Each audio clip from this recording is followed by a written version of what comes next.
това няма да го купим, защото нямаме пари. Вие за коя точка в семейния бюджет се скарахте точно преди да започнем снимките?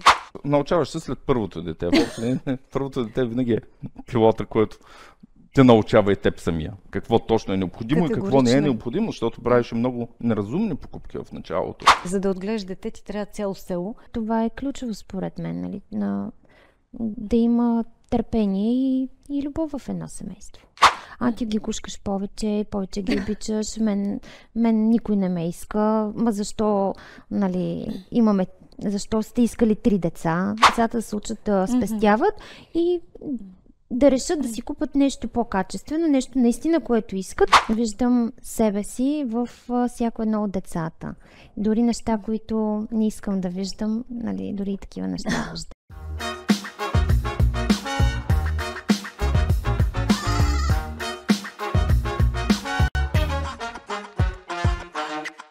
Кога за последно чухте за българско семейство с повече от 2 деца? Социализмът дълго време беше наложил стандарт от 2 деца, а днес много семейства остават дори с 1. Защо? Липса на време, липса на сигурност или може би вярването, че голямото семейство е лукс, достъпен само за богатите. Аз самата съм майка на 3 деца.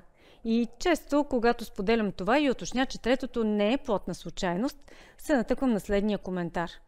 То става много модерно богатите да имат повече деца. Но ако ви кажа, че не става дума за богатство, а за това как да управляваме ресурсите си. Финансовата сигурност не означава безкрайен бюджет. Означава умно планиране, осъзнати избори и правилни навици. Голямото семейство не е въпрос на милиони, а е начин на живот. Затова в Джобните реших да ви запозная с няколко семейства, които не просто са избрали да имат много деца, но са открили как да балансират без да бъдат пилионери. Ще си поговорим за мотивацията им, предизвикателствата и най-важното – как възпитават децата си да разбират стойността на парите. Дали наистина богатството е фактор номер 1 за голямо семейство? Готови ли сте за истински разговори, които чупят стереотипите? Днес казвам добре дошли на Здравка и на Тихомир, семейство с 3 деца. И много ми е любопитно, вие за коя точка в семейния бюджет се скарахте точно преди да започнем снимките? За колко харчим на месец за облекла. Въобще къде колко са ни харчовете? Как се връзва въобще бюджетът с 3 деца? Защото наскоро имаше данни колко е необходимо на едно 3-членно семейство да живее, колко харчат за храна и така нататък, пък вие сте си 5-членно семейство. Въобще как излиза сметката в този формат? Хаотично подредено. При нас е малко... Ние имаме пари за месеца. Така. Имаме харчове, които са доста ясно определени. Тези, в които можем да варираме, не са много на практика, защото сметките, които са необходими за месеца, училището, защото ние сме от тези семейства, които пък са с частно училище, което ражда допълнителен разход на месец. Храната също е доста ясен, така че всъщност нещата, за които има някаква полемика, те не са толкова много. Там отиваме именно в дрехи и играчки, в някакви странични допълнителни разходи, които в даден месец има повече за едно, в даден месец повече за друго. Да, и точно за това спорихме, защото моето усещане е, нали, че харчиме по приоритети на децата, кое дете има нужда в момента, а не за всяко дете, нали, на месеца да купуваме за всички поравно. Всъщност Тихо изтъкна друго, че определена сума пари, нали, отива, нали, всеки месец. И така, затова ни беше спора. Вие очаквахте ли да имате такива спорове или имахте ли очаквания как ще се справите с парите след децата? Всъщност при вас имате 1 дете и 2 близнаци, нали така? Да. Не, аз не съм очаквал. Ние нямаме спорове. Ние спорим, когато говорим за това. Когато не говорим за това, не спорим. Така че, по принцип, бюджетът е при мене. Аз имам фалчета, организирам си го, пресмятам си го. Здравка дава много повече от нея за поддръжката на домакинството, за вниманието към тях. Така че, когато са обособени ролите, по-лесно се получават нещата. Те спорът идват, когато един влезе в домена на другия в общи линии. Здравче за тебе? Как е това? Ами за мене, аз се опитвам нали, да напредвам в планирането на бюджета и да следа някакъв бюджет, но не съм нали, много напред с тези неща. И може би, нали, когато изкажа мнение, понеже Тихо има цифрите пред него, нали, затова се получават тия спорове. Но мисля, че добре се справяме, защото харчиме все пак по приоритети, нали? Успяваме и да спестяваме пари, нали? Обясняваме на децата кое е важно. Стремиме се да не изпълняваме всяко тяхно желание, нали? Защото в началото, докато те са много мънички, това е доста трудно и ние като повечето семейства също сме залитали в това детето го иска, то ще бъде нали, щастливо в момента. Нали, се напълнихме с доста безмислени играчки. А то щастието трябва 6 секунди след покупката. Да, но това нещо човек го осъзнава нали, като родител напред във времето. Нали. В началото искаш да му дадеш едва ли не всичко, а то за децата нали, всичкото е това радостта от това какво си му купил от играчките. Нали. Дори на, примерно, 2-3 годинки толкова и от преживявания не разбират, нали, защото нали, не е да не сме ги водили, но се радваха повече на това какво сме им купили. Да, на играчки. А вие започнахте да си правите семейен бюджет след като се появиха децата или това е така ваш навик от преди децата? Преди това. Ние винаги сме имали бюджет. Вие винаги сте имали бюджет. Да. А как ги бюджетирахте тия деца? Защото това е едно скъпо преживяване човек. Аз от собствен опит мога да кажа, че скъпо така удоволствие да кажа децата. Аз никога не съжалявам за това решение. Това е може би най-хубавото нещо в живота ми. Но определено изисква така ресурс и мобилизация на ресурса. Бяхте ли го взели под внимание това нещо и въобще как взехте решението да имате Те идват 3 някакъв деца? нормален разход покрай тях децата. В смисъл, те изискват средства, които е необходимо да отделиш. Сега, да бъда откровен, преди първото дете не сме мислили много по тази тема. Въобще не сме се притеснявали дали ще не стигнат парите или пък да сме предвиждали точно какви харчове ще трябва. Научаваш се след първото дете. Въобще, първото дете винаги е пилота, който те научава и теб самия. Какво точно е необходимо и какво не е необходимо, защото правеше много неразумни покупки в началото. После за близнаците бяхме доста по-осъзнати какво да купуваме, какво да не купуваме. Ние имахме доста неща от първото дете, нали, за тях. Нали, на предходния въпрос, това, което аз мога да кажа, нали, че не сме планували нали, точен разход, който ще имаме за детето в началото, да бъдем толкова осъзнати, но пък човек, когато живее сам, нали, сме били само двамата, сме си угаждали на всичките си пари, са отивали за нас. И просто пренасочваш. Нали, от неща, които нали, съм сметнала, че не са необходими за мен, нали, спирам да харча за мен и почвам да харча за детето. Тихо, ти понеже каза, че с първото дете се учим всъщност и нали, виждаме пътя и за следващите деца. Според теб, това ли е причината много семейства в момента просто да спират на първото дете? Нали, явно трудно ли се оказва човек да гледа едно дете и да продължи нататъка? При вас как прескочихте тази бариера? Мен, причината за едното дете е много повече в времето ангажимента, което детето изисква, не в финансови средства, което детето изисква. Това, което виждам около мен е, че просто много хора предпочитат да оставят повече време за себе си, защото детето е много голям ангажимент. Много голям ангажимент като време и като внимание. Да. Всъщност времето и вниманието са това, което възпира, според мен, родители в съвременното общество много често да имат второ или трето дете, а не толкова финансовия. Финансовия е преекспониран, преувеличен, винаги се обръща огромно внимание на това, но истината е, че всички родители, които имат 2 или 3 деца, не се справят по-зле финансово от тези с едно дете, както и тези с едно дете няма някакво видимо ограничение, да кажем, да можем да посочим статистика, колко по-добре се справя финансово семейството с едно дете спрямо семейството 2 деца. Просто няма такава статистика, защото не е значима. Но разликата в времето и вниманието е много голяма. Категорично, да. Те не случайно казват, че за да отгледаш дете ти трябва цяло село. Вие колко помощници имате, за да отгледате 3 деца? Те са и с малка възраст. Нали? С каква разлика са? 2 години и 8 месеца. 2 години. Най-големия е на момента? В момента е на 9, почти на 10, а малките са на 7 и малко.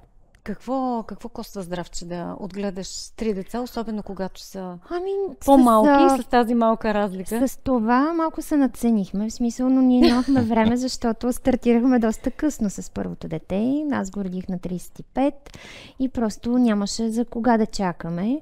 И няма да крия, че е доста трудно да гледаш 3 малки деца, нали, особено като бяха бебета, се нагледах 3 знаци в първоначалния период. И може би любовта ми към децата и това, че те ме учиха през цялото време на търпение, ми помогна да се справя в тази ситуация. Защото това е ключово според мен, нали? Да има търпение и любов в едно семейство. Във връзка с селото, според мен тогава научаваш истинската стойност на бабите, дядовци, чичовци, лели. Всичко, което може да бъде около тебе понякога. Защото ние като цяло си гледаме децата сами. Живеем в София, аз не съм от София, съпругата ми не е от София. Така че има огромно удоволствие, когато можете поне за малко да отидете на гости на някоя баба или пък тя да дойде на гости при вас. И просто за ден, два да се почувствате нормални, в крайна сметка, докато си с малки деца, докато станат на 6, 7, 8 години. Иначе през цялото време ти си посветен на тях. Ти си на работа с децата, и това е според мен, което именно уморява много родители от родителството. В първоначалния период почти никой не искаше да ги гледа, защото си е голяма отговорност. 3 малки деца, нали, трябва да имаш очи на гърба си. Сама баба с 3 бебета, нали, там примерно на годинка и нещо, те щъкат в различни посоки. Нали, е много трудно. Да. Проблема е, и почти не сме ги оставили сами, нали, на някой да ги гледа. Вече е по-лесно и така доста имат желание двете баби да гледат внуците. Да, и като са 3, нали, с близка възраст, винаги някой ще е сърдито, някой ще се прокашля, друго ще се наака или каквото и да е смисъл. То винаги нещо се случва с тези деца, когато са на малка възраст. Тук въпросът обаче не е ли количеството за сметка на качеството? Как успявате да дадете внимание и на 3 деца? Ами с разговори и с личен пример. Нали? Аз на големия ми син, защото има моменти, в които примерно той казва: ти ги гушкаш повече ги обичаш, мен никой не ме иска, защо, нали, защо сте искали 3 деца? Нали? И той ги задава тези въпроси. Нали, аз му казвам същото. Нали. Примерно, ако гушнеш мен и баща ти гледа отстрани, може да си помисли същото, нали, че обичаш само мама. То не е така. И така говориме доста за тези неща с децата и те си имат индивидуални моменти, нали? То не е винаги по едно и също време, така че успявам да балансирам и с вниманието към тях. Те какво отношение имат към парите в къщи? И тук Тихомир така държи бюджета, той е с финансова професия. Доколко говорите в къщи с децата за пари? Разказвате им, че имате бюджет? Въвличате ли ги в някои от семейните решения за по-големи покупки? Примерно, ако искате да си купите по-голям телевизор или решите да отидете някъде на по-скъпа почивка, въвличате ли ги или смятате, че са още малки? Аз съм разказвам открито винаги, когато стане дума за нещо колко струва или пък когато искат някакъв подарък, когато обсъждаме цената, аз опитвам да им го представя в мащаб. Примерно мащаб е, че пенсията на баба ти е толкова на месец и тя жена трябва да живее целия месец с тази пенсия от 1 до 30 число. Ако ние дадем всички тия пари наведнъж за това, което сме поискали в момента, просто да имаме представа колко е скъпо. Това е много важно според мен. Друго, което е много важно за мен, никога не казваме, че това няма да го купим, защото нямаме пари. Ние може и да нямаме пари. Тоест, никога не си се изкушавал да ги излъжи децата, това нямаме пари. Аз го казвам. Много често го казвам. И там имаме другите семейни спорове. Добре, ти защо не го казваш? Защото не е вярно. И обаче е по-лесно. Какво им казваш тогава на децата? Обаче създаваш матрица в главата на детето за мен, която е погрешна. И тази погрешна матрица е: аз мога да си купя оно, за което имам пари. И аз не трябва да си купя оно, за което нямам пари. А не, аз мога да си купя той, което има смисъл за мене И аз не трябва да скупувам нещо, което няма смисъл за мен. Това е по-трудният разговор, който трябва да Добре, т.е. ти обясняваш на децата, а обаче детето като е на 3 години и реве в магазина и се тръжка, искам това така лего, въпреки всичко, как му обясняваш? Имал съм някои раздирателни излияния, твърдят, че това няма да го купим. Имаме пари, но няма да го купим, защото няма никакъв смисъл. И нека да се обясним защо няма никакъв смисъл. Естествено, че детето не очаквайте детето да приеме разумните ви аргументи. А Такъв случай е важно да го успокоиш след това. Винаги съм се възхищавала на така, бащите, особено го могат. И, бащите го могат, имат някакво голямо търпение. В нашето семейство е по същия начин. Той седи и обяснява, нали, и се повтаря това нещо отново и отново, а то детето седи вече и се застопорило и настоява. Как го намират това търпение? Аз не знам. Здравче, ти очевидно им казваш, и аз съм имала, и аз съм се изкушавала и казвам, сега нямаме пари, няма да го купим. Да, и дори има моменти, въпрос. в които казвам, и те ме питат кога ще имаш, казвам като взема заплата. И те съответно забравят за случая, нали, следващия. Не са научили вече на коя дата взимаш заплата? Не, аз такива обяснения не им дам. Още. А коя е най-глупавата покупка, която сте правили за децата? Те са много. Последната тогава. Имаме непроходими участъци в апартамента от играчки, които не използваме. Да, и едно от нещата, което беше да научим роднините ни, именно защото най-лесното... Ама ние толкова не сме купували, колкото бабите и най-лесното именно, че, както каза, децата най-много се радват на нова играчка. Да. Бабите и роднините въобще, и приятелите на семейството също бързо стигат до този извод. И идват започват с подаръци за тримата на за всеки... рождени дни, за Коледа, за Великден, за всякакви големи празници. Съответно, играчите се увеличават в аритметична прогресия. Децата много бързо губят интерес към тях. Ние ги складираме и сега от една година сканем да направим наистина хубава оборка, да ги изхвърлим тия, които ни трябват. Да, просто ни трябва време. Това го потвърждавам за бабите. Аз наскоро имаме рожденник и майка ми така ме пита какво да му купя на Боги. И аз казвам, купи му един свичър, нали? На него всичките мечи са му така до кокълчетата и той има нужда. И тя ми казва, добре ама да му купя някаква играчка, той няма да се радва на свичър. Да се зарадва, да. Да се зарадва. Ами ние водим този образователен разговор поне от 2 години вече. С бабите и дядовците е много трудно. Между другото, аз минавам вече на формулата. По-добре, нали, някаква сума пари, децата да се учат да спестяват и да решат да си купат нещо по-качествено, нещо наистина, което искат, отколкото, нали, всеки да купи по един подарък и то, независимо кое дете има рожден ден, се купува и за трите. И се идва с 3 големи торби, нали? Наистина това място свърши. Обикновено една голяма за рожденик и 2 малки, нали, за другите. Няма значение, окей. За да няма сърдити, да. Категорично. Какво правят вашите деца с парите? Те имат, предполагам, пари от празници, може би им давате джобни или по някакъв друг повод? Ами спестяват си, всяко дете си има собствено портмоненце, малките от около 2 години по празници бабите започнаха да им дават и пари, освен играчки, и всяко дете си ги държи в собственото портмоненце, обичат, нали, да ги броят, нали, водят си, нали, някаква тяхна отчетност. Нали, хубавото е, че не пипат парите, нали, на другите деца. На другите. А какво правят здравче все пак с тези пари? Само си ги трупат. Малките все още си ги трупат. Алекс има вече някакви желания за по-скъпи харчове, като например миналото лято на морето в антикварния магазин си хареса едно табло с стари телефони, което беше, нали, така доста скъпо.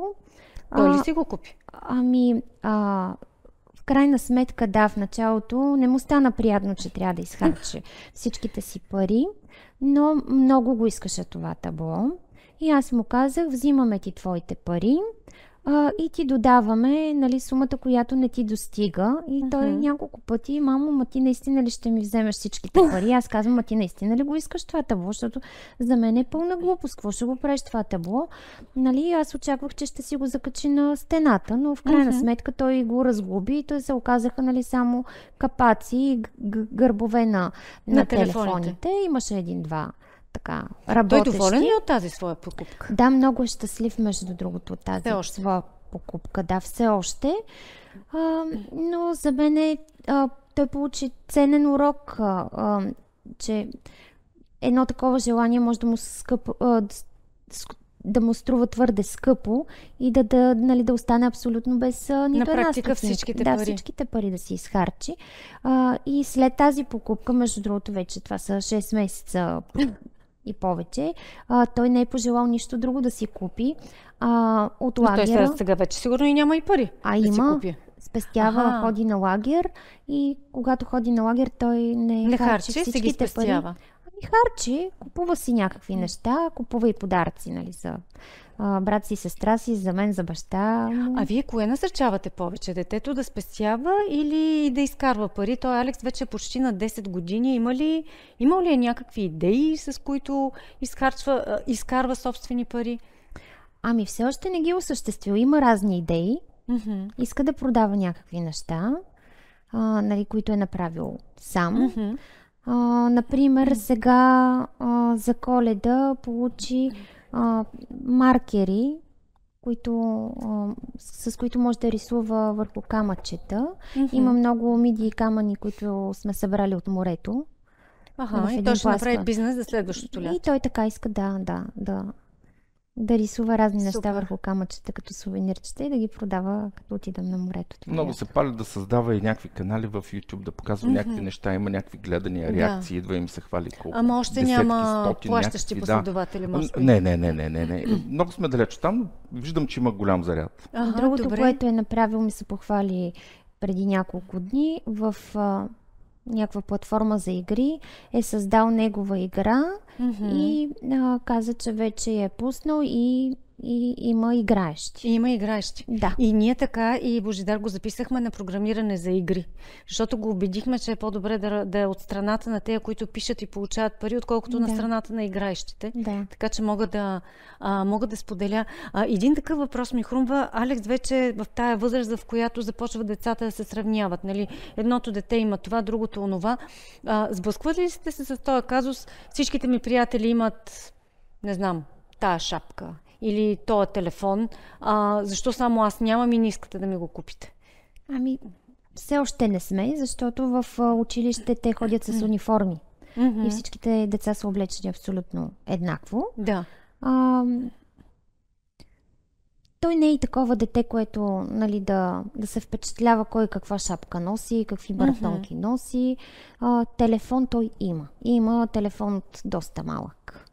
Нали, защото той просто още на 3 години и половина започна да се пали по всякакви стари телефони, с копчета и така нататък, така че, нали, той може да го монетаризира в някакъв момент. Те част от телефоните, може би първите телефони вече имат и някаква, как се казва? Имат някаква антикварна стойност. Точно. Тези телефони, нали, са такива идеи в главата, между другото. С колекция iPhone 1 до iPhone 10, той има цяла колекция iPhone. Може даже да се спечели от тая работа.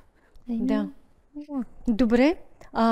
И може би за завършек, ако има едно нещо, което ви е научило от това, че сте многодетно семейство и бихте искали да споделите, може би, на други семейства, които се колебаят, това дали е... Какво би коствало да имат повече деца? Какво би било? Ами, това, че децата дават страшно много любов. Винаги е забавно вкъщи, нали, просто случват се какви ли не хубави неща покрай децата и това, че всяко едно дете може да те научи само по себе си на страшно много неща, защото лично аз виждам себе си в всяко едно от децата. Дори неща, които не искам да виждам, нали, дори и такива неща виждам. Да, децата са огледало. Абсолютно. Тихо за теб? Ами аз мога да кажа 3 неща по тази тема. На първо място, децата се раздават най-голяма радост. Живота е, че оттам започваме. И вече, ако мога да си позволя да дам някакви съвети, те биха били в посока към другите родители да внимават какви вярвания създават децата си. Вярванията надживяват многократно знанието, което им дават. Така че именно такива аргументи от типа нямаме през да си го купим или прекалено е скъпо. Нека се опитваме да ги избягваме, просто да им даваме правилна матрица на разсъждение в главата, защото и създава вярване за цял живот. Детето да търси кое е стойностно и има смисъл за него, а не просто да иска да си го купи, защото е момент на мода. Това е, което мога да кажа. Ама ти ако му създадеш вярване, нали, че ако нямаш пари, пък трябва да взимаш кредити, какво правим? Много млади хора взимат кредити за безумни неща. Да, с кредитите е друг въпрос и може би едно от най-ценните умения всъщност да научим децата си да живеят в рамките на приходите, които имат, нали? В рамките на това, което могат разумно да изкарат и да не финансират покупките си, особено на млади години. Така, мисля, че нищо такова не казах, аз съм успеден всъщност защо. Защото... Неща е реакция, но кредита също трябва да се гледа като инструмент, където не е добър или лош. И също е опасно вярване. Въпросът тихо тук е следния. Ние с тебе работим в тази индустрия вече повече от 20 години и сме доста наясно и с, да го кажем, и тъмната и светлата страна на силата. Но кредитът може да бъде много опасен за хора, които тепърва се учат как да боравят с финансите си. Сигурно знаеш, че дори кредит можеш да вземеш за да инвестираш и който да умножи богатството си, но правиш го вече от място, в което ти си взел разумно решение, имаш план А, имаш план Б, знаеш какво правиш в живота си. Но един млад човек на 20-21 години, който просто иска да кара по-хубава кола, отколкото неговия приятел, не е много разумно да го потикваме към това Напълно решение. Съм съгласен и все пак е важно да създаде една контролирана среда, в която децата могат да правят грешки. Да, защото след като Алекс даде една доста безумна сума пари за твитъбло с пари, той рязко стана доста по-спестовен. Да. Така че не можем да избегнем пробата и грешката. Просто можем да създадем контролирана среда, в която се случва. Това е всъщност, може би, и взимам си го от тебе за финал, нещо с което искам да завърша този епизод, е, че много е ценно да учим децата си на добри финанси, още докато са в семейството и да им позволим да направят всички възможни и невъзможни грешки в тази сигурна, любяща среда. Иначе рискуваме детето след 18, 19, 20 години, когато стане самостоятелно и си няма никаква представа как да управлява парите си, да направи всички възможни грешки. Семейство с много деца не е толкова сложно, децата носят много радост и наистина всичко е въпрос на умение да планираме. Гледайте ни в джобните за още идеи.